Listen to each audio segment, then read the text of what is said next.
नमस्कार दर्शकों, आप देख रहे हैं रैंकर्स न्यूज में आपके साथ हिमानी बस। स्वागत करती हूं आप सभी का हमारे आज के खास कार्यक्रम में। दर्शकों, आज के खास कार्यक्रम में हम चर्चा करने वाले हैं उत्तराखंड की राजनीति को लेकर, 2022 में होने वाले विधानसभा चुनाव को लेकर।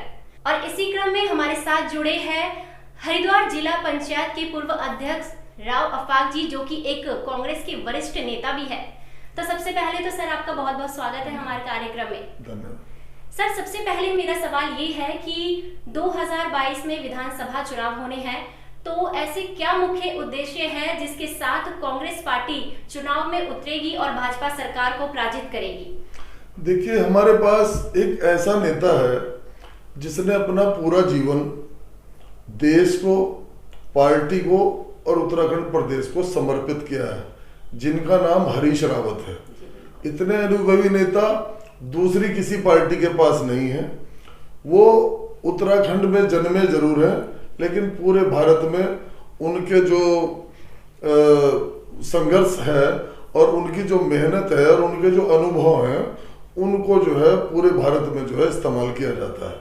लेकिन आज उत्तराखंड में चुनाव जो होने जा रहे हैं, वो यदि हरीश रावत जी के नेतृत्व में उनको चेहरा बनाकर जिस व्यक्ति ने उत्तराखंड के नाम और पूरे देश के नाम और पार्टी के नाम पूरा जीवन समर्पित कर दिया, यदि उस व्यक्ति के नेतृत्व में चुनाव लड़ा जाएगा तो मैं समझता हूँ 50 से 60 सीटें कांग्रेस को मिलेगी और भारतीय जनता पार्टी का पूरी तरह से उबड़ा साफ हो जाएगा। बाकी और दूसरी पार्टियों में या और जो दिगर नेता है, वो सब लोग अपनी अपनी विधानसभाओं के नेता हैं। कभी दाएं बाएं भी जो है वो विकास की बात नहीं सोचते। ज्यादातर लोग ये सोचते हैं कि मेरी विधानसभा, मैं चुनाव जीत जाऊं और बस ठीक है। लेकिन हरीश रावत अपने दो जगह से चुनाव हारे, लेकिन पार्टी और उसके लिए जो है कभी उन्होंने ये पीछे मुड़ के नहीं देखा कि मैं चुनाव हारूं या जीतूं। वो चाहते हैं कि उत्तराखंड खुशहाल रहे, तरक्की रहे और यहाँ के जो लोकल प्रोडक्ट है, लोकल फूड्स है, वो उनको उन्होंने ऐसा प्रसारित कर दिया कि आज हिंदुस्तान में ही नहीं बल्कि विदेशों को लोग पूछते हैं कि यार उत्तराखंड में ऐसे क्या फ्रूट्स हैं जो जिनको खा के हम जो है इम्यूनिटी हमारी बढ़ती है, विभिन्न बीमारियों से हम बचते हैं, बहुत ज़्यादा ताकतवर हैं।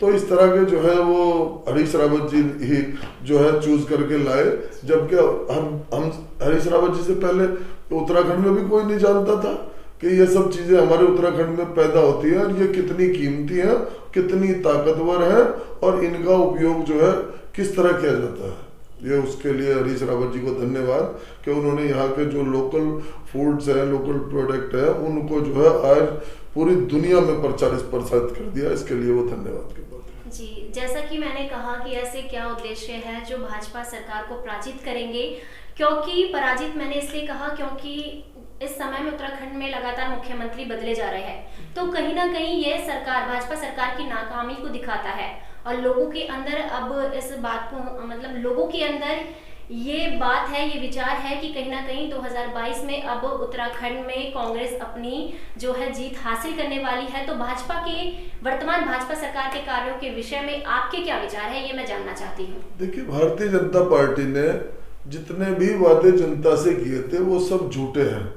एक भी कोई कार्य ऐसा नहीं है जो भारतीय जनता पार्टी की डबल इंजन की सरकार ने धरातल पर लाके खड़ा किया हो ताकि वो चुनाव में जा सके। वो सोचते हैं कि एक पहलवान को खड़ा करो, फिर इससे काम नहीं चला दूसरे को खड़ा करो, फिर तीसरे को खड़ा करो।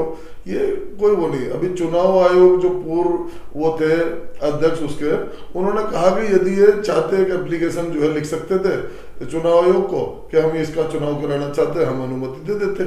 तो ये तो चुनाव से भाग रहे हैं पहलवान, बदल के सबको ये चाह रहे कि हमने तुझे भी मौका दे दिया, तुम्हें भी और तुम्हें भी। बस वो लूट मच रही चारों तरफ, आओ और लूट ले जाओ। कल कोई था, परसों कोई था, आज कोई है। इस तरह के उससे जो है प्रोपगंडों से काम नहीं चलने वाला। धरातल पर महंगाई और भ्रष्टाचार इस कदर बढ़ गया कि आमजन बहुत परेशान है। जितना किसान परेशान है उससे कहीं ज्यादा मजदूर और जो मध्यम वर्ग का लोग है वो परेशान है। इसलिए जब किसान और मजदूर परेशान होंगे तो भारतीय जनता पार्टी का सफाया होना निश्चित। क्या कांग्रेस के पास ऐसा कोई व्यक्ति नहीं है जो नेता प्रतिपक्ष की जिम्मेदारी को उठा सके? देखिए, नेता प्रतिपक्ष हमारे इंदिरा हृदय जी थी, बहुत अच्छी लीडर थी। अब उनके देहांत के बाद अब ये हमारा प्रदेश अध्यक्ष का, चुनाव संचालन समिति का और आपका इसका नेता प्रतिपक्ष का, ये 3 मुद्दे हैं।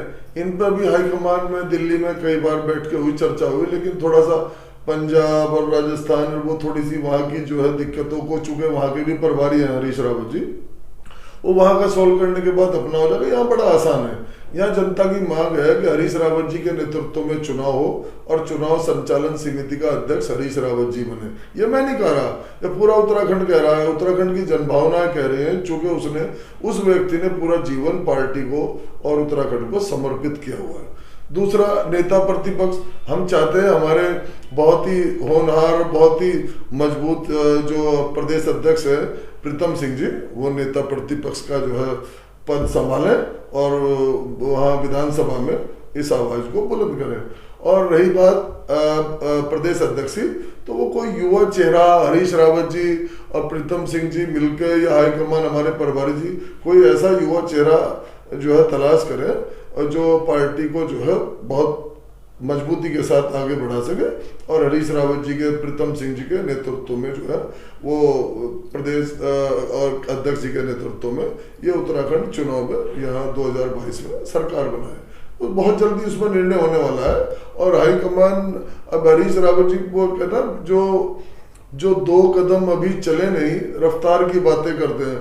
कुछ हमारे ही कुछ ऐसे नेता जो केवल अपनी विधानसभा के नेता हैं और वो प्रदेश लेवल की बात करें या देश लेवल की, तो उचित नहीं लगता। अभी तो वो 2 कदम नहीं चले। रफ्तार की बात तो वो आदमी करेंगे जिन्होंने इस रेस में जो है जीवन समर्पित किया हो, पूरा जो है जोर लगाया हो, पूरा बचपन से लेकर, जैसे हरीश रावत जी सन 80 से लेकर और अब तक 2021-22 तक जो है दौड़ रहे हैं, चल नहीं रहे, दौड़ रहे हैं।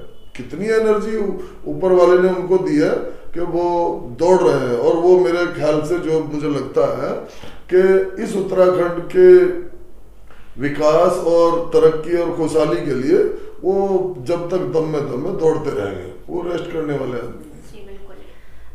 आप खुद तीर्थ नगरी हरिद्वार से आते हैं और जिला पंचायत अध्यक्ष भी रह चुके हैं, तो आपको क्या लगता है कि हरिद्वार में ऐसे कौन से कार्य हैं जो अभी होने बाकी है? देखिए, जिला पंचायत का अध्यक्ष भी रहा हूँ, सदस्य भी रहा हूँ, प्रधान भी रहा हूँ, लेकिन यहाँ जो पंचायतों को राजीव गांधी जी का जो सपना था पंचायत राज का, उसे पूरी तरीके से पंचायतों के हवाले नहीं किया गया।